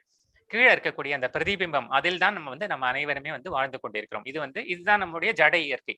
கீழான உலகங்கள் அனைத்துமே. இப்பொழுது நம்ம வந்து இந்த ஒரு ஸ்கேல் போட்டிருக்கோம். இங்க வந்து கீழே இருக்கிறதுலாம் வந்து மைனஸ்ல போயிட்டே இருக்கு. -1 -2ல இருந்து -infinity வரைக்கும் போகிறது. இது வந்து நம்மளுடைய கிருஷ்ண உணர்வு அப்படின்னு வைத்துக் கொண்டோமானால், இது வந்து கிருஷ்ண உணர்வு வந்து மைனஸ்லயே போய்கொண்டே இருக்கிறது அப்படின்னா நமக்கு வந்து கிருஷ்ண உணர்வு ரொம்ப கீழ் நோக்கி போகிறது. 0ல கூட இல்ல. அதாவது கிருஷ்ண உணர்வே இல்ல. ரொம்ப அதற்கு எதிராக போய்கொண்டிருக்கிறது. நம்ம பார்த்தோம் இல்லையா? நம்ம வந்து அந்த மகாமாயை அப்படிங்கிறது வந்து நம்மளை வந்து கிருஷ்ண உணர்வின் எதிர் திசையில் செல்ல தூண்டும். அப்படிப்பட்ட நிலைமையில் தான் இந்த ஜட உலகில் இருப்பவர்கள் அனைவருமே இருக்கின்றோம். ஆனால் இந்த மேல இருக்கக்கூடிய இந்த ஸ்கேல் வந்து +1 +2ல இருந்து +infinity வரைக்கும் போகிறது இல்லையா? இது வந்து கிருஷ்ண உணர்வில் மேம்பட்டு செல்கிறது. இப்போ வந்து என்ன புரிஞ்சு கொள்ள வேண்டும் என்றால், இப்பொழுது இந்த கர்மவாதிகள் அப்படின்னு சொல்லப்படுகிறார்கள். அதாவது இந்த ஜட இயற்கையிலேயே வந்து அவர்கள் வந்து உழன்று கொண்டு இருப்பார்கள். அந்த கர்மவாதிகள் வந்து என்ன செய்வார்கள் என்றால், இப்ப இங்க பாக்குறோம் இந்த ரஜோகுணத்தின் அடிப்படையில் தான் இந்த கர்மவாதிகள். இப்போ வந்து இதுல தமோகுணத்தை பத்தி இங்க பேச்சே இல்லை. ஏன்னா வந்து ரஜோகுணத்தை பத்தியும் சத்வகுணத்தை பத்தியும் சுத்த சத்வத்தை பத்தியும் தான் பேச்சே இங்க. ஏன்னா தமோகுணத்தில் இருப்பவர்கள் வந்து இதுல இருந்து வெளியில வருதுங்கிறது ரொம்ப கஷ்டம். அவர்கள் வந்து கீழான நிலைமைக்குத்தான் தள்ளப்படுகிறார்கள். ஒரு ஆன்மீக குருவின் அதை சொல்றோம், அதை அப்புறம் சொல்றேன். அதனால வந்து இந்த தமோகுணத்தை பத்தி இங்க பேச்சே சொல்லவில்லை. ரஜோகுணத்தில் இருப்பவர்கள் வந்து இந்த கர்மாக்களை, அதாவது கர்மம் சம்பந்தமான பலநோக்கு செயல்களிலேயே ஈடுபட்டு கொண்டு மேலும் மேலும் காமத்தை அதிகரித்துக் கொண்டு எதை பாற்றாலும் ஒரு காமம், ஒரு ஆசை. அவர்கள் வந்து சொர்க்கம் முதலான லோகம் வரைக்கும் பிரயாணிக்கலாம், அவ்வளவுதான். அதற்கு பின் வந்து திரும்பவும் தலை குப்புற இதே ஜட உலகில் மறுபடியும் இந்த பிறந்து கொண்டு இருப்பார்கள். அதே மாதிரி இன்னொரு கேட்டகரி இருக்கு. அது வந்து அவர்கள் வந்து ஞானி அப்படின்னு சொல்றோம். இது வந்து ஞானிங்கிறது வந்து பகவான் சம்பந்தமான ஞானம் கிடையாது. இருந்தாலும் வந்து ஆத்மா சம்பந்தமான ஞானம் வைத்துக் கொள்ளலாம். நம்ம வந்து அதாவது என்னன்னா இந்த ஞானி அந்த கேட்டகரியில இருக்கிறவர்கள் வந்து அவர்கள் வந்து இந்த ஜட உலகத்திலிருந்து விடுபட வேண்டும் அப்படின்னு நினைப்பார்கள். அதாவது இந்த ஜட உலகத்தில் வந்து மெட்டீரியல் டிசையர்ஸ்ல எல்லாம் வந்து அதுல இருந்து முழுவதுமாக பற்று அறுத்து விட வேண்டும் அப்படின்னு சொல்லிட்டு இவர்கள் வந்து இப்போ நம்ம பார்த்தோம்னா ஒரு சில பேர் வந்து தத்துவவாதிகளா இருப்பார்கள், ஒரு சில பேர் சூன்யவாதிகளாகவும் இருப்பார்கள். அவர்கள் கூட இந்த சுகம் துக்கம் எல்லாம் எல்லா பந்தத்திலிருந்து விடுபட்டு விட வேண்டும் அப்படிங்கிற ஒரு என்ன சொல்றது, அதாவது ஒரு பகவானை குறித்த ஒரு ஞானம் கிடையாது. ஆனா வந்து இந்த மெட்டீரியல் டிசைர்ஸ் வேண்டாம், எனக்கு வந்து இந்த பந்தங்கள் வேண்டாம் அப்படிங்கிற ஒரு மனநிலைமைக்கு வந்து அதிலிருந்து முழுவதுமாக விடுபட்டு விடுவார்கள். அது வரைக்கும் போகலாம். அப்படி ஆயிடுவார்கள் சொல்லல, அப்படி ஆகலாம். அப்படிப்பட்டவர்கள் வந்து என்ன ஆகலாம் என்றால், அவர்கள் வந்து இப்போ ஓரளவுக்கு அவர்கள் வந்து சத்வகுணத்திலேயே இருக்கிறார்கள் அப்படின்னு வைத்துக் கொள்ளலாம். அதாவது இந்த தமோ குணங்களில் ஒரு ஆசை, ஒரு பலநோக்கு செயல், ஒரு பலனை எதிர்பார்க்காமலே செய்கிறார்கள், ஒரு தவம் செய்கிறார்கள், தன்னுடைய ஆத்மஸ்வரூபத்தையே வந்து தியானம் செய்து கொண்டு அந்த அஷ்டாங்க யோகங்களை பயின்று கொண்டு, ஆனா பகவானை பற்றி இன்னும் சிந்திக்க ஆரம்பிக்கவில்லை. அவர்கள் வந்து இந்த சத்வகுணத்தில் மேம்பட்டு ஞானத்தை கொண்டு அதை வந்து, அதாவது இது வந்து முக்தின்னு சொன்னாலுமே இது வந்து ஒரு கைவல்யம் அப்படின்னு சொல்றோம். அதாவது வந்து முக்தியிலேயே நிறைய வகை முக்திகள் எல்லாம் இருக்கிறது. அதாவது வந்து பிரம்ம ஜோதி அப்படின்னு சொல்றோம். பிரம்ம ஜோதினா வந்து இப்போ ஒரு மரம் இருக்கிறது, பச்சை பசையில என்று ஒரு மரம் இருக்கிறது. அந்த மரத்தில் வந்து ஒரு பச்சை கிளி வந்து வெளியில இருந்து பறந்து வந்து உட்கார்ந்து கொள்கிறது. அப்போ இது வெளியில இருந்து பார்ப்பவர்களுக்கு எப்படி தெரியும்? பச்சை மரத்திற்குள் பச்சை கிளி போய்விட்டால் அந்த ரெண்டுமே பச்சையாக இருப்பதால் அந்த கிளி வந்து மரத்தோடு ஐக்கியமாகிவிட்டது, ஒன்றோடு ஒன்று கலந்து விட்டது அப்படின்னு நினைக்க தோன்றும். ஆனால் அந்த மரத்தின் உள் சென்று பார்த்தால் தான் அந்த கிளி வந்து தனியாக உட்கார்ந்து கொண்டிருக்கும். இந்த மரம் வந்து தனியாகத்தான் இருக்கும், இரண்டுமே பச்சை கலர்ல தான் இருக்கு. அதே மாதிரி இந்த பகவானுடைய திருமேனியிலிருந்து அந்த ஒளிரப்படும் அந்த ஒளியானது அதீதமாக இருக்கும். அது வந்து பிரம்ம ஜோதிஸ் அப்படின்னு சொல்றோம். இந்த கீழான உலகங்களுக்கு வந்து அந்த ஜோதிஸ் கிடையாது. மேலான உலகங்களுக்கு தான் அந்த ஜோதிஸ் வந்து ஒளிரிக் கொண்டிருக்கும். இப்போ எப்போ ஒரு ஜீவாத்மா வந்து தன்னை உணர்ந்து, இந்த ஜீவாத்மாவின் தன் நிலையை உணர்ந்து அந்த பிரம்ம ஜோதி அப்படிங்கிற நிலைமைக்குள்ள போகிட்டானோ அவன் வந்து என்ன ஒரு அந்த தத்துவம் என்னன்னா, அவர்கள் வந்து அதனுடன் ஐக்கியமாகிவிட்டோம் அப்படின்னு நினைத்துக் கொள்கிறார்கள். அது ஐக்கியம் ஆக மாட்டார்கள். பகவான் வந்து என்னைக்குமே அவர் தனியா தான் இருப்பார். எந்த ஜீவாத்மாவுமே வந்து பரமாத்மாவோட கலக்கவே முடியாது. பரமாத்மா தனியாகத்தான் இருப்பார், ஜீவாத்மாக்கள் தனியாகத்தான் இருக்கும். அது வந்து இதுதான் தத்துவம். இது வந்து ஆகையினால் அந்த ஜீவாத்மா வந்து இந்த ஜோதிக்குள் ஒரு பெரிய ஒரு பிரகாசமான ஒரு இடத்துக்குள் போய்விட்டால் இரண்டும் கலந்த மாதிரி தெரியும், தோன்றும், ஆனால் தனித்தனியாக இருப்பார்கள். ஆகையினால் இந்த பிரம்மன் அப்படிங்கிற தன்னுணர்வை உணர்ந்தவர்கள், அதாவது அவர்கள் வந்து தன்னுணர்வை உணர்ந்தவர்களாகவும் இருக்கலாம், இல்லைன்னா வந்து ஒரு சில பேர் வந்து சூன்யவாதம் செய்து கொண்டு அவர்களும் இந்த கேட்டகரியில் தான் வரார்கள். ஆனால் வந்து இந்த மெட்டீரியல் டிசையர்ல இருந்து விடுபட்டு விட்டார்கள். அவர்கள் வந்து இந்த ஜீரோ, அதாவது அவர்களுக்கு இன்னும் கிருஷ்ண கான்சியஸ்னஸ், கிருஷ்ண உணர்வு வரவில்லை. இருந்தாலும் வந்து அவர்கள் இந்த மெட்டீரியல் பெனிஃபிட், இந்த ஜட இயற்கையில் மட்டும் விடுபட்டு இருக்கிறார்கள் அப்படிங்கிற ஒரு நிலைமை வச்சுட்டோம்னா அது வந்து ஜீரோ. அதுல அவர்கள் வந்து இந்த ஒரு நிலையில இருக்கிறார்கள் வைத்துக் கொள்ளலாம். இன்னும் அவர்கள் வந்து இந்த விரஜா நதியை தாண்டினால்தான் அவர்கள் வந்து அந்த வைகுண்டத்திற்குள் கோலோகத்திற்குள் செல்ல முடியும் இல்லையா, அது இன்னும் தாண்டல அவர்கள். அடுத்தது வந்து பக்தர்கள், அவர்கள் வந்து சுத்த சத்வம், அதாவது சத்வத்துக்கும் மேல் செல்கிறார்கள். அவர்கள் வந்து செய்யும் செயல்கள் அனைத்துமே வந்து அதாவது இந்த பகவானை குறித்த செயல்களே இருக்கும். பகவானை குறித்த அந்த உணர்வோடைய செய்வார்கள். தன்னையும் உணர்ந்து பகவான் தன்னுள் இருந்து ஆட்டி வைக்கிறார் அப்படிங்கிறதையும் உணர்ந்து கிருஷ்ண உணர்விலேயே செய்து கொண்டிருப்பவர்கள் வந்து இந்த சுத்த சத்வம் அப்படின்னு. அதுக்கப்புறம் வந்து பக்தி, அப்புறம் வந்து பிரேம பக்தி அப்படின்னு சொல்லிட்டு அப்புறம் கிருஷ்ண பக்தி, அந்த நிலைக்கு உயர்ந்து கொண்டு அவர்கள் வந்து இந்த பிளஸ் அப்படின்னு சொல்றோம் இல்லையா, இந்த கிருஷ்ண உணர்வில் அவர்கள் தான் வந்து உண்மையிலேயே காலடி எடுத்து வைக்கிறார்கள். இந்த ஞானியா இருந்தால் கூட அவர்கள் வந்து கிருஷ்ண சம்பந்தமான காரியங்கள் இல்லை என்றால் அவர்கள் வந்து இந்த மேம்பட்ட இந்த மேலான பகவானுடைய ஆன்மீக உலகத்திற்குள் அடியெடுத்து வைக்க இயலாது அவர்களால். அப்படிங்கறத இதுல வந்து ஜஸ்ட் ஒரு ஐடியாக்காக நம்ம பாக்குறோம். இது வந்து நம்ம கிருஷ்ணா கான்சியஸ்னஸ் அந்த லெவல் வந்து எப்படி இருக்கு, அதுக்கு தகுந்தால் போல் நம்ம வந்து இந்த மேலான கிரகங்களுக்கோ கீழான கிரகங்களுக்கோ, இப்போ வந்து கிருஷ்ண உணர்வு வந்தால் மட்டும்தான் இந்த கீழான கிரகங்களிலிருந்து நம்ம விடுபட்டு மேலான கிரகங்களான அந்த ஆன்மீக உலகத்திற்கு செல்லவே இயலும். இல்லை என்றால் மறுபடியும் இந்த ஞானியாக இருந்தாலும் சரி, ஞானி வந்து கீழான கிரகங்களுக்கு வரமாட்டான், ஆனால் வந்து மத்தியமான நிலையிலே இருந்து விடுவான். அவனாலும் மேல செல்ல முடியாது. இந்த கிருஷ்ண உணர்வு வந்தால் மட்டும்தான் மேலான கிரகங்களுக்கே செல்ல முடியும். இந்த பிறப்பு இறப்புங்கிற சூழல்ல இருந்து முழுவதுமாக விடுபட்டு பகவானை அடைந்து அவருடைய கைங்கரியத்தில் ஈடுபட முடியும் அப்படிங்கிறது ஒரு பிக்டோரியலா நம்ம பாக்குறோம். இதுல இதற்கு பின் வந்து 41 44 வாசிக்கலாம் மாதாஜி. நதஸ்தி பிரவர்த்தியாம் வா திவி தேவேஷு வா புனஹ சத்வம் பிரகிருதைர்முக்த்யம் யதேபி க்ஷத்ரிபிர்குணைஹ பிராமண க்ஷத்ரிய விஷாம் சூத்ராணாம் ச பரந்தப கர்மாணி பிரவிபக்தானி ஸ்வபாவ பிரவைர்குணைஹ க்ஷமோ தமஸ்தப சௌச்சம் சாந்திரார்ஜவ ஏமேவ ச ஞானம் விஞ்ஞானம் ஆஸ்திக்யம் பிரம்ம கர்ம ஸ்வபாவசம் சௌர்யம் தேஜோ துர்தாக்ஷ்யம் யுத்தே சாப்யபலாயனம் பானமீஸ்வர பாவश्च சாஸ்திரம் கர்ம ஸ்வபாவசம். இப்பொழுது நம்ம வந்து சாதுர்வர்ணியா மயா சிருஷ்டம் அப்படின்னு சொல்லிட்டு பகவான் முதல் அத்தியாயங்கள்ல சொன்னார் இல்லையா, அதை தான் சொல்றாரு பகவான் திருப்பி இப்போ.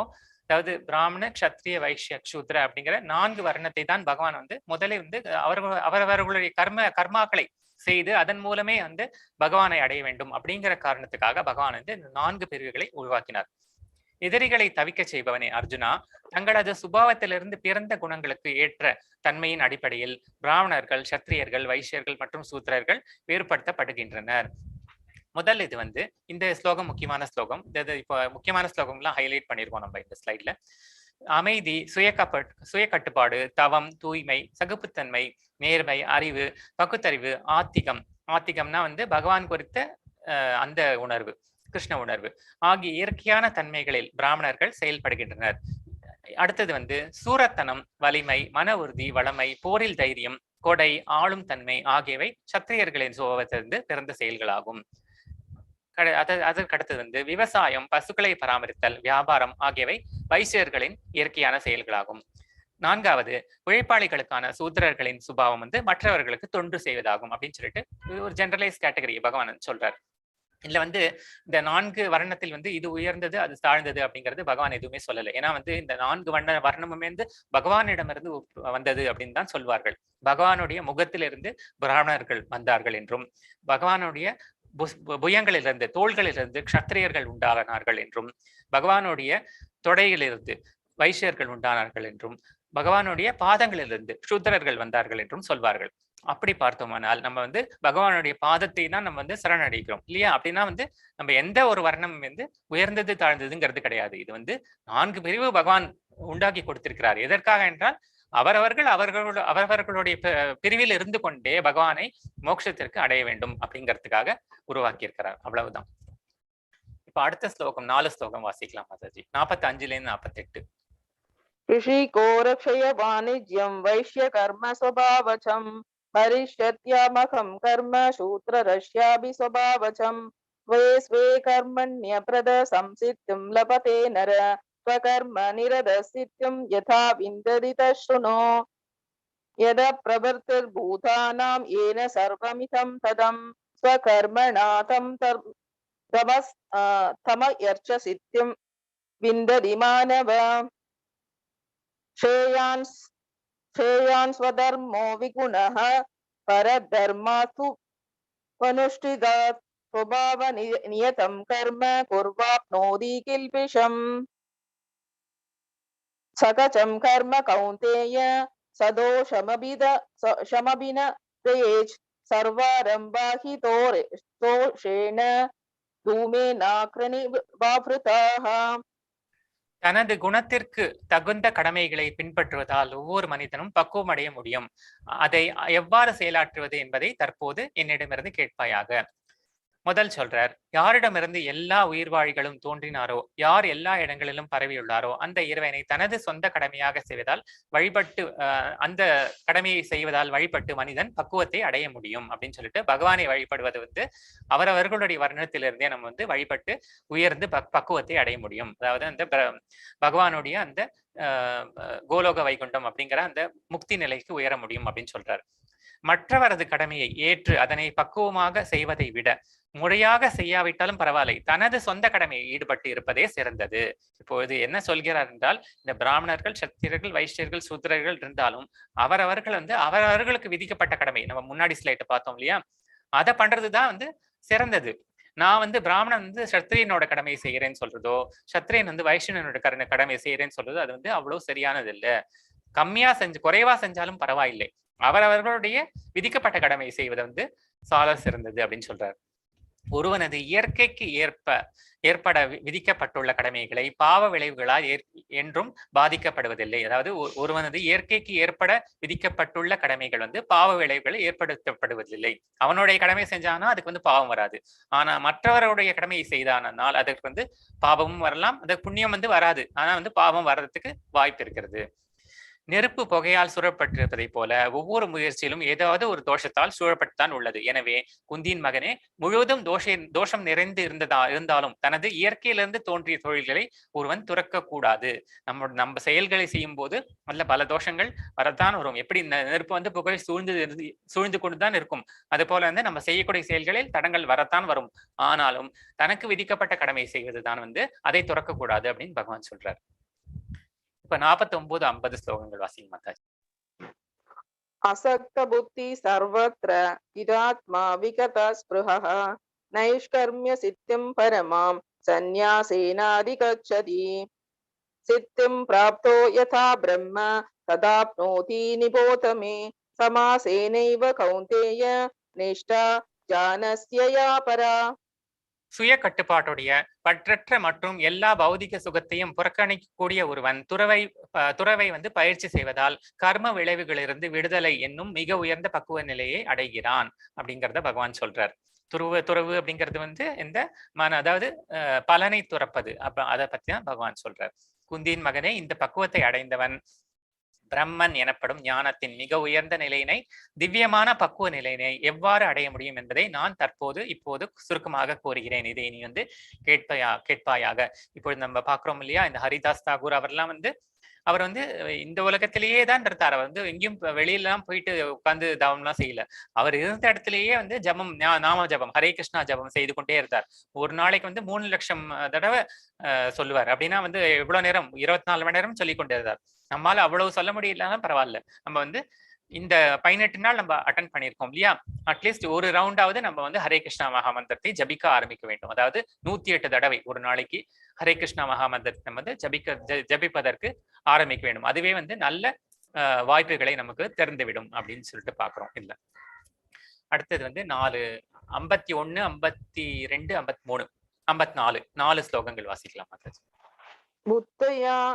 बुद्धया विशत्या युक्तो धृत्यात्मानं नियम्यः शक्तादीन् विषयां शक्त्यक्त्वा रागद्वेषौ योत्यश विविक्तसेवी लक्वाक्षी यदक्वाख्याय मानसः ध्यानयोगपरो नित्यं वैराग्यं समुपाश्रितः अहङ्कारं बलं दर्पं कामं क्रोधं परिग्रहं विमुच्य निर्ममः शान्तो பிரம்ம பூயாய கல்பதே.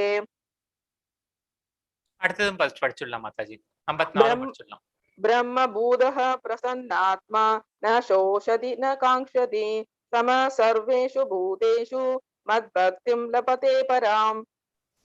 தனது புத்தியினால் தூய்மை அடைந்து உறுதியுடன் மனதை கட்டுப்படுத்தி புலனுகர்ச்சி பொருள்களை துறந்து விருப்பு வெறுப்புகளிலிருந்து விடுபட்டு தனி இடத்தில் வாழ்ந்து, தனி இடத்துல அதுக்காக காட்டுல போய் இல்ல, நம்ம வீட்டிலேயே தனி இடத்துல வாழ்ந்து கொள்ளலாம். குறைவாக உண்டு உடல் மனம் மற்றும் பேச்சினை கட்டுப்படுத்தி எப்பொழுதும் தியானத்தில் ஆழ்ந்து பற்றுதலின்றி அகங்காரம், பொய்யான வலிமை, பொய்யான பெருமை, காமம், கோபம் மற்றும் ஜட பொருள்களை ஏற்பதிலிருந்து விடுபட்டு உரிமை உணர்வின்றி, தான் அனைத்திற்கும் உரிமையாளர் அப்படிங்கிற உணர்வின்றி அமைதியாக இருக்கும் மனிதன் தன் உணர்வில் நிலைக்கு நிச்சயமாக உயர்த்தப்படுகின்றான் அப்படின்னு சொல்றார்.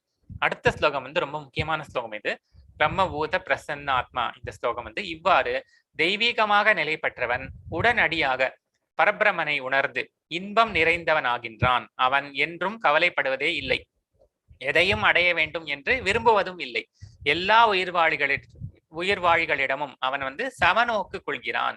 அத்தகு நிலையில் அவன் எனது தூய பக்தி தொண்டை அடைகிறான். இப்பேற்பட்டவன் தான், இந்த சமமாக ஒரு கருதக்கூடிய ஒரு சமநோக்கு கொண்டவன் தான் வந்து என்னுடைய நிலை, என்னுடைய தூய பக்தி தொண்டை ஏற்கவே வருகிறான் அப்படின்னு சொல்லிட்டு பகவான் சொல்றார். 55, 56, 57, 58 4 வாசித்து விடலாம். பக்தியா மாமபிஜானாதி யாவான் யச்சாஸ்மி தத்வதஹ ததோ மாம் தத்வதோ ஞாத்வா விஷதேதனந்தரம் சர்வ கர்மாண்யபி சதா பூர்வானோ மத்வயபாஷ்டயः மத்பிரசாதாதவாப்னோதி சாஸ்வதம் மதமவ்யயம் சேதசா சர்வ கர்மாணி மயி சந்நியஸ்ய மத்பரஹ புத்தி யோகமுபாஸ்ருத்ய மச்சத்த சததம் பவ மச்சத்த சர்வ துக்காணி மத்பிரசாதாத் ஷஷ்யசி அதசேத்வ அகங்காராண்ண ஸ்ரேயோஷ்யசி வினங்ஷ்யசி. பக்தி தொண்டால் மட்டுமே என்னை முழுமுதற் கடவுளாக உள்ளது உள்ளபடி அறிந்து கொள்ள முடியும். என்னை பற்றிய முழுமையான உணர்வை அத்தகு பக்தியினால் மட்டுமே அடையும் போது இறைவனின் திருநாட்டிற்குள் நுழைய முடியும் அப்படின்னு சொல்லிட்டு பகவான் சொல்கிறார். எல்லா விதமான செயல்களில் ஈடுபட்டு இருந்தாலும் எனது தூய பக்தன் வந்து எனது பாதுகாப்பின் கீழ் எனது கருணையால் நித்தியமான அழிவற்ற இடத்தை அடைகிறான். எல்லா செயல்களிலும் என்னையே சார்ந்து எனது பாதுகாப்பின் கீழ் எப்போதும் செயல்படுவாயாக. இதற்கு பக்தி தொண்டில் என்னை பற்றிய உணர்வில் ஆழ்ந்துவிடு. இத்தகு பக்தி தொண்டில் வந்து என்னை வந்து பற்றிய உணர்வில் ஆழ்ந்துவிடு அப்படின்னு சொல்றாரு பகவான். ஆகையினாலே என்னை பற்றிய பக்தி தான் உயர்ந்தது. அப்பேற்பட்டவன் தான் வந்து என்னுடைய திருநாட்டை அடைகிறான். ஆகையினால் இப்பொழுதே வந்து என்னுடைய பக்தி தொண்டில் ஆழ்ந்துவிடு. நீ வந்து பகவான் வந்து இதை வந்து இந்த போர்க்களத்தில் சொல்கிறார் அர்ஜுனனுக்கு. எதற்காக நீ வந்து இந்த போர் புரிய மாட்டேன்னு சொல்கிறாய் இல்லையா, இதை வந்து உன்னுடைய கடமை, உனக்கு கொடுக்கப்பட்ட கடமை வந்து அந்த சத்திரியனுக்கு போர் புரிவது கடமை. ஆகையினால் நீ அதை வந்து என்னுடைய சேவையாக நான் சொல்றேன், நான் வந்து சொல்லியிருக்கேன் அவனுக்கு. ஆகையினால் நீ என்னுடைய சேவைக்காக எனக்கு செய்யும் கைங்கரியமாக நீ ஏற்றுக்கொண்டு நீ வந்து இதை செய்வாயாக அப்படின்னு சொல்லிட்டு அவனுக்கு மட்டும் சொல்லல, நம்ம அனைவருக்குமே தான் சொல்லியிருக்காரு. இது அடுத்த ஸ்லோகமும் இந்த முக்கியமான ஸ்லோகம் 58.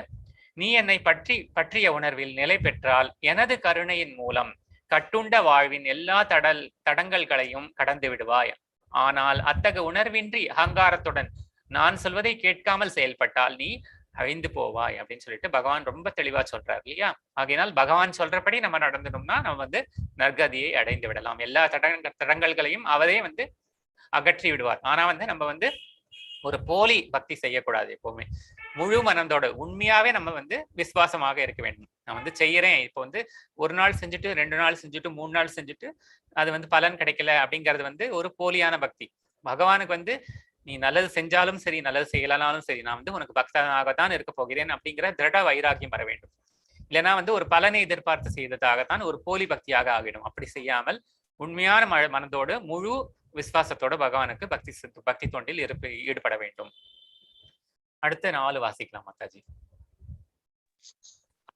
யதா அகங்காரமாஸ்ருத்ய ந யோதஸ்ய ஹி விமன்யசே மித்யேஷ விவசாயஸ்தே பிரகிருதிஸ்வாம் நியோஷ்யசி ஸ்வபாவஜேன கௌந்தேய நிபத்த த்வேன கர்மணா கர்த்தும் நேசசி யன்மோகாத் கரிஷ்யச வசோக்ஹபி அபிதத் ஈஸ்வரः சர்வபூதானாம் ஹிருத்தேஷ அர்ஜுன திஷ்டதி பிராமயன் சர்வபூதானி யந்த்ராரூடாணி மாயயா தமேவ சரணம் கச்ச சர்வபாவேன பாரத தத் பிரசாதாத் பராம் சாந்திம் தானம் பிராப்யசி சாஸ்வதம். அர்ஜுனா, நீ எனது வழிகாட்டுதலின்படி போரிட வேண்டும், இல்லையேல் தவறாக வழி நடத்தப்படுவாய். உனது இயற்கையின்படி நீ போரில் ஈடுபட்டே ஆக வேண்டும், நீ ஈடுபட வேண்டியவனே அப்படின்னு சொல்றாரு பகவான். மயக்கத்தில் காரணத்தால் எனது வழிபாட்டுதலுக்கு ஏற்ப செயல்பட நீ மறுக்கின்றாய். ஆனால் குந்தியின் மகனே, உனது சுபாவத்தில் வற்புறுத்தப்பட்டு நீ அதன்படியே செயல்படுவாய். ஓ அர்ஜுனா, ஜட சக்தியால் செய்யப்பட்ட இந்த இயந்திரத்தில் அமைந்துள்ள எல்லா உயிர்வாழிகளின் பயணங்களையும் அவரவர் இதயத்தில் வீற்றுள்ள நானே வந்து வழி நடத்துகின்றேன் அப்படின்னு பகவான் சொல்றார். எல்லாமே நான் தான் வழி நடத்திட்டு இருக்கேன். நீ வந்து உன்னுடைய கடமை, உனக்கு விதிக்கப்பட்ட கடமையை மட்டும் நீ வந்து செய்து கொண்டு என்னுடைய பக்தி தொண்டில் எனக்கு அர்ப்பணமாக செய்வாய். பரத வழி தோன்றலே, அவரிடம் அதாவது பகவானிடம் முழுமையாக சரணடைவாயாக. பகவானின் கருணையால் தெய்வீக அமைதியையும் உன்னதமான நிலையான நித்தியமான இடத்தையும் நீ வந்து அடைவாய் அப்படின்னு பகவான் சொல்றார். அடுத்த 4 வாசிக்கலாம் மாதாஜி. 63 66 இது ரொம்ப முக்கியமான ஸ்லோகங்கள். 2 ஸ்லோகங்கள் வரப்போகிறது. இதே தே ஞானமாக்யாதம் குக்யாத் குக்யதரம் மயா விம்சுருஷ்யத சேஷேன யதே சசி ததா குரு சர்வகுக்யதமம் பூயः சுணு மே பரமம் வசः இஷ்டோ அசி மே திருஷ்டமிதி ததோ வக்ஷ்யாமி தே ஹிதம் மன்மனா பவ மத்பக்தோ மத்யாஜி மாம் நமஸ்குரு மாமே வைஷ்யசி சத்யம் தே பிரதிஜானே பிரியோசி மே சர்வதர்மான் பரித்யக்ய மாமேகம் சரணம் வ்ருஜ அகம் த்வாம் சர்வ பாபேப்யோ மோக்ஷயிஷ்யாமி மாக்ஷசஹ. இவ்வாறு ரகசியமானதை காட்டிலும் மிகவும் ரகசியமான இந்த ஞானத்தை உனக்கு நான் விளக்கியுள்ளேன். இதனை நீ வந்து முழுமையாக கவனமாக சிந்தித்து நீ செய்ய விரும்புவதை செய்வாயாக. நீ எனக்கு வந்து மிகவும் பிரியமான நண்பன் என்பதால் என்னுடைய அறிவுரையால் மிகவும் உன்னதமான எல்லாவற்றிலும் மிக மிக ரகசியமான ஞானத்தை வந்து நான் உனக்கு கூறியுள்ளேன். இது உனது நன்மைக்காக என்பதால் என்னிடமிருந்து நீ கேட்பாயாக அப்படின்னு சொல்லிட்டு பகவான் சொல்றார். இந்த 2மே ரொம்ப முக்கியமான ஸ்லோகங்கள். எப்பொழுதுமே வந்து என்னை பற்றி நினைத்து எனது பக்தனாக ஆகி என்னை மட்டுமே வழிபட்டு, அதாவது மற்றவர்களையும் வழிபட்டு என்னையும் வழிபடுகிற என்னை மட்டுமே வழிபட்டு உனது வணக்கங்களை எனக்கு சமர்ப்பிப்பாயாக. இவ்வாறு நீ என்னை வந்தடைவாய் என்பதில் ஐயமே இல்லை. நீ எனக்கு வந்து மிகவும் பிரியமான நண்பன் என்பதால் இச்சத்தியத்தை நான் உனக்கு அளிக்கிறேன் அப்படின்னு சொல்லிட்டு பகவான் சொல்றார். அடுத்தது வந்து எல்லா விதமான தர்மங்களையும் தொடர்ந்துதான் வந்து நம்ம வந்து பகவான் வந்து அந்த 4 வர்ணத்தை செய்ய வேண்டும் தான் சொல்லியிருக்காரு. தர்மங்களையும் துறந்துனா அந்த தர்மத்தின் பலனை தொடர்ந்து அப்படின்னு எடுத்துக்கொள்ள வேண்டும். என்னிடம் மட்டுமே நீ வந்து சரணடைவாயாக இல்ல சொல்றாரு தெளிவா. என்னிடம் மட்டுமே சரணடைவாயாக தெளிவா சொல்றாரு. மற்றவரிடமும் சரணடைந்து விட்டு என்னிடமும் சரணடையாதே. என்னிடம் பகவானாகிய கிருஷ்ணனாகிய என்னிடம் மட்டுமே நீ சரணடைவாயாக. உன்னை எல்லா பாவங்களிலிருந்தும் நான் வந்து விடுவிக்கிறேன், பயப்படாதே அப்படின்னு சொல்லிட்டு அவர் வந்து சத்திய பிரமாணமே செய்கிறார் பகவான். இப்ப அடுத்த 4 ஸ்லோகங்கள் வாசிங்க மாதாஜி. இதம் தே நாதபஸ்காய நாபக்தாய கதாச்சன நசாசுஷுவே வாஷ்யம் நச்சமாம் யோ அப்யசுஷூயதி யைதம் பரமம் குக்யம் மத்பக்தேஷ்வபிதாயதி பக்திம் மயி பராம் கிருத்வா மாமே வைஷ்யத்ய சம்சயः நச தஸ்மான் மனுக்ஷேஷோ கஷின் மே பிரிய प्रियकृत्तमः पविता न च मे तस्मात्तन्य प्रियतरो भुवि आत्येष्यते च य इमं धर्म्यं संवादमावयोः ज्ञानयज्ञेन ते देहान इष्ट यामिति मे मतिः. இப்பொழுது சொல்லப்பட்ட இந்த ரகசியமான ஞானம் வந்து தவம் இல்லாதவர்க்கோ, அதாவது என்னிடம் பக்தி இல்லாதவர்க்கோ, வந்து பக்தி தொண்டில் ஈடுபடாதவர்க்கோ, வந்து என் மீது பொறாமை உள்ளவர்களுக்கோ நீ வந்து ஒருபோதும் நீ இதை வந்து விளக்கி விடவே கூடாது அப்படின்னு சொல்லிட்டு எச்சரிக்கை கூறுகிறார். கண்டிப்பா வந்து இதை வந்து என்னிடம் பற்று இல்லாதவனுக்கோ, என்னை பத்தி பொறாம இருந்தா ஒருத்தனுக்கு பொறாம இருக்கும் நீ நினைச்சேன்னா, இது வந்து தவம், அதாவது ஒரு ஒரு தவம்னா என்ன சொல்றது, ஆஸ்டரிட்டிஸ் சொல்றோம் இல்லையா, வந்து அந்த நெறிகளை பின்பற்றாதவன், தன் மனம் போன போக்கில் போவன், பக்தியே இல்லாதவன், பக்தி தொண்டில் ஈடுபடுவதற்கே மனம் இல்லாதவன், அவர்களுக்கு எல்லாம் கண்டிப்பா சொல்லிடாது அப்படிங்கிறத பகவான் திட்டவட்டமாக கூறுகிறார். அடுத்த 2 ஸ்லோகங்களும் முக்கியமான ஸ்லோகங்கள். இந்த பரம ரகசியத்தை எனது பக்தர்களிடம் விளக்குபவனுக்கு தூய பக்தி தொண்டு உறுதிப்படுத்துவதோடு அவன் இறுதியில் நிச்சயமாக என்னிடம் திரும்பி வருகிறான். அவனை விட பிரியமான தொண்டன் வந்து இவ்வுலகில் யாருமே எனக்கு இல்லை. அவ்வாறு அவனை விட பிரியமானவனாக யாரும் ஆகவும் முடியாது. ஆகையினால் வந்து யாருக்கு சொல்லக்கூடாது, யாருக்கு சொல்லணும் அப்படிங்கிறத தெளிவா சொல்றார் பகவான்.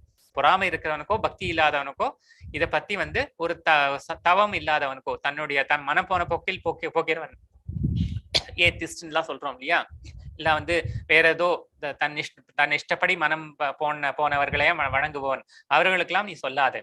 ஆனா இத வந்து நல்ல பக்தர்களுக்கு நீ யாரோ ஒருத்தன் சொல்றானோ, இதை வந்து விளக்குறானோ, இதை வந்து எடுத்துரைக்கிறானோ, நீங்களும் வந்து உங்களுக்கு தெரிந்த பக்தர்களுக்கு வந்து நீங்க எடுத்துரைக்க வேண்டும். அப்பேற்பட்டவன் அப்படி வந்து சொன்னாயானால் அவனை வந்து நிச்சயமாக என்னுடைய இருப்பிடத்தை அடைகிறான்.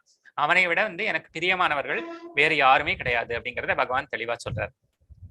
அப்புறமா மேலும் நமது இந்த புனிதமான உரையாடலை கற்பவன் தனது அறிவால் என்னை வழிபடுவான் என்று நான் அறிவிக்கின்றேன். இதை வந்து எப்போ ஒருத்தன் வந்து இதை வந்து கேட்கணும் அப்படின்னு நீங்க எல்லாருமே வந்து விட்டீர்கள் இல்லையா, ஆகையினால் நீங்கள் அனைவருமே வந்து பக்தர்கள் ஆகிவிட்டீர்கள். ஆகையினால் வந்து கண்டிப்பாக நீங்கள் வந்து இந்த வழிபாடை செய்து பகவானுடைய அந்த பக்தி தொண்டில் ஈடுபடுவீர்கள் அப்படிங்கிறத பகவான் சொல்றார். கடைசி இன்னும் 4 ஸ்லோகங்கள், இதுக்கு அடுத்தது இன்னும் 4 ஸ்லோகங்கள் மட்டும்தான் இருக்கு, இதோட முடிஞ்சிடும். 4 ஸ்லோகங்கள் வாசிங்க மாதாஜி. சத்தாவானன சூயச்ச சுணுயாதபி யோ நரஹ சோபி முக்த சுபாமல்கான் பிராப்னுயாத் புண்ணிய கர்மணாம் கச்சதேதஸ்ருதம் பார்த்த த்வயைகாக்ரேன சேதசா கச்சத் ஞான சம்மோகः பிரணஷ்டத்தே தனஞ்சய நஷ்டோ மோகக சம்ருதுப்லப்தா வாக்ப்ரசாதாத் மயா சுதः சுதோஸ்மி தத சந்தேக கரிஷ்யே வசனம் தவ இத்யஹகம் வாசுதேவஸ்ய பார்த்தஸ்ய ச மகாத்மனः சம்வாதமிமம் மர்ஷ சௌச்சமத்புதம் ரோம அர்ஷனம். மேலும் நம்பிக்கையுடனும் பொறாமையின்றியும் இதனை யாரொருவன் கேட்கின்றானோ அவன் வந்து பாவ விளைவுகளிலிருந்து விடுபட்டு புண்ணியம் செய்தவர்கள் வாழும் மங்களகரமான லோகங்களை அடைகிறான். பிருதாவின் மகனே, செல்வத்தை வெல்வோனே அர்ஜுனா, நீ இதனை கவனமாக மனதுடன் கேட்டாயா? உனது அறியாமையும் மயக்கமும் தற்போது நீங்கி விட்டதா அப்படின்னு சொல்லிட்டு அவனை வந்து பகவான் கேட்கிறார். நம்ம எல்லாரையுமே தான் கேட்கிறார் பகவான் மறைமுகமா. அர்ஜுனன் வந்து பதில் சொல்றான், எனது அன்பு கிருஷ்ணரே, வீழ்ச்சி அடையாதவரே, எனது மயக்கம் தற்போது நீங்கிவிட்டது. தங்களது கருணையால் நான் எனது சுய நினைவை வந்து மீண்டும் பெற்றுவிட்டேன். எல்லா சந்தேகங்களிலிருந்தும் விடுபட்டு நான் தற்போது உறுதியுடன் உள்ளேன். தங்களது உபதேசங்களின்படி நான் செயல்பட தயாராக உள்ளேன் அப்படின்னு சொல்லிட்டு அவன் எழுந்துட்டான். நான் வந்து போர் புரியறதுக்கு தயாரா இருக்கேன். நீங்க சொல்றதை வந்து அந்த சரணாகதி பண்ணிவிட்டேன். உங்களுடைய பக்தி தொண்டில் தான் வந்து நான் இனிமே ஈடுபட போகிறேன். பலநோக்கு செயல்களை ஈடுபட போவதில்லை. எல்லா பலனையும் துறந்து விட்டு உமக்காக நான் வந்து பக்தி தொண்டில் ஈடுபட போகிறேன். அந்த பக்தி தொண்டாக ஒரு கைங்கரியமாக ஏற்றுக்கொண்டு நான் வந்து இந்த போரை புரிய போகிறேன் அப்படின்னு சொல்றான். இப்ப இதெல்லாமே வந்து கேட்டுட்டு இருக்கான் சஞ்சயன். வந்து அவனுடைய ஞானக்கண் அது மூலமாக வியாசர் கொடுத்திருக்கிறார் இல்லையா, அந்த ஞானக்கண் மூலமா அவன் வந்து அந்த துர்தாஷனோட அரண்மனையிலிருந்தே கேட்டுக்கொண்டு இந்த போர் நடக்கிற இடத்துல தானே பகவான் சொல்லிட்டு இருக்காரு குருட்சேத்திரத்துல. அதெல்லாம் வந்து இப்போ வந்து சஞ்சயன் வந்து திருதராஷ்டனுக்கு சொல்றான். சஞ்சயன் கூறுகிறான், இவ்வாறு கிருஷ்ணர் அர்ஜுனன் என்னும் 2 மகாத்மாக்களுக்கு இடையிலான உரையாடலை நான் கேட்டேன். அது வந்து மிக அற்புதமான விஷயங்களினால் எனக்கு மயிர்கூச்சம் ஏற்பட்டு விட்டது அப்படின்னு சொல்றான். அப்புறமா இந்த 4 ஸ்லோகங்கள், கடைசி 4 ஸ்லோகங்கள் வாசிங்க மாதாஜி. स्वसाय प्रसादात् श्रुत्वा निर्गुह्यमहं परं योगं योगेश्वरात् कृष्णात् साक्षात् कथयद स्वयं। राजन् संसृत्य संवादमिदमद्भुतं केशवार्जुनयो पुण्यं हृष्यामि च मुहुर्मुहुः। तच्च संसृत्य रूपमत्यद्भुतं हरेः विस्मयो मे महान् राजन् हृष्यामि च पुनः पुनः। यत्र योगेश्वर कृष्णो यत्र पार्थो धनुर्धरः तत्र श्रीर्विजयो बोधिर्वाणीर्मधिर्ममा। இப்போது சஞ்சயன் தான் கூறுகிறான், அவனே சொல்றான், வியாசரின் கருணையால், அதாவது அவனுடைய ஆச்சாரியரான வியாசதேவர் அவருடைய கருணையால் யோகங்களின் இறைவனான கிருஷ்ணர் அர்ஜுனனிடமிருந்து தாமே நடத்திய இந்த மிக மிக ரகசியமான உரையாடலை நானே நேரடியாக கேட்டேன். அவனே சொல்லிட்டான், எனக்கு வந்து வியாசர் கொடுத்த ஞான கண் மூலமாக அர்ஜுனனும் பகவான் கிருஷ்ணரும் நிகழ்த்திய இந்த உரையாடலை வந்து நான் மிகவும் ரகசியமான உரையாடலை வந்து யாருக்குமே சொல்லலை. ஏன்னா வேற யாருக்குமே சொல்லல பகவான். ஆனா வந்து நம்ம எல்லாருக்குமே வந்து பகவான் வந்து இந்த ஒரு இது பகவத்கீதை அப்படிங்கிற ஒரு மகா கிரந்தத்தின் மூலம் ஒரு வேதத்தின் மூலம் வந்து பகவான் வந்து நம்ம அனைவரின் நலனுக்காக கூறியிருக்கிறார். அதுதான் சொல்றான் அவனும். சஞ்சயன் வந்து நான் இந்த ரகசியமா இருக்கிறத வந்து நானே கேட்டேன் வியாசரோட கருணையால். மன்னனே, கிருஷ்ணருக்கும் அர்ஜுனனுக்கும் இடையில் நடந்த இந்த அற்புதமான புனித உரையாடலை மீண்டும் மீண்டும் நினைத்து ஒவ்வொரு கணமும் உணர்ச்சி வசப்பட்டு நான் இன்பமடைகின்றேன். மன்னனே, பகவான் கிருஷ்ணருடைய அந்த அற்புத ரூபத்தை நினைத்து நினைத்து நான் மேன்மேலும் வியப்பில் மூழ்கி மீண்டும் மீண்டும் இன்பம் அடைகிறேன் அப்படின்னு சொல்லிட்டு கடைசி ஸ்லோகம், முக்கியமான ஸ்லோகம். யோகிகளுக்கெல்லாம் இறைவரான கிருஷ்ணா அவர் வந்து எங்கெல்லாம் இருக்கின்றாரோ, கிருஷ்ணர் எங்கெல்லாம் இருக்கின்றாரோ அங்கெல்லாம், உன்னத வில்லாளியான அர்ஜுனன் எங்கெல்லாம் இருக்கின்றானோ அங்கெல்லாம் நிச்சயமாக செல்வமும் வெற்றியும் அசாதாரணமான வலிமையும் நியாயமும் இருக்கும் என்பது எனது அபிப்பிராயம் அப்படின்னு சொல்லிட்டு, எத்திர யோகேஸ்வர கிருஷ்ணோ எத்திர பார்த்தோ தனுர்தரா தத்ர ஸ்ரீ விஜயோபூதிர் துருவாநிதிர் மதிர்மமா அப்படின்னு சொல்லிட்டு நம்ம பிரபுபாதா அவர்கள், ஸ்ரீல பிரபுபாதா அவர்கள் வந்து இந்த பகவத்கீதா உண்மையுருவில் அப்படிங்கிறத மிக எவ்வளவு நம்மளுக்கு புரியக்கூடிய எளிய தமிழில் வந்து நமக்கு வந்து இதுவரை வந்து இந்த விரித்துரைத்துள்ளார். அவர்களுக்கு மிகவும் நம்முடைய கிருத்தஜ்ஞத்தை, நம்முடைய நன்றியை தெரிவித்துக் கொண்டு இந்த அத்தியாயத்தை வந்து நம்ம இத்துடன் முடித்துக் கொள்ளலாம். இந்த 18 நாட்களும் வந்து நீங்கள் அனைவரும் வந்து ஒரு தடங்களுமே இல்லாமல் அனைவருமே வந்து கேட்டு இந்த மகா ஒரு ரகசியமான ஒரு இந்த பகவத்கீதை என்னும் அற்புதமான ஒரு விஷயத்தை நம்ம வந்து கேட்டதற்கு அனைவருக்கும் மிக்க நன்றி.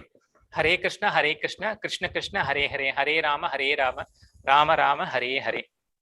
ஓம் தஸ்ஸத் இதி ஸ்ரீமத் பகவத்கீதாசு உபனிஷத்சு பிரம்ம வித்யாயாம் யோகசாஸ்திரே ஸ்ரீ கிருஷ்ணார்ஜுன சம்வாதே மோக்ஷ சந்நியாச யோகோ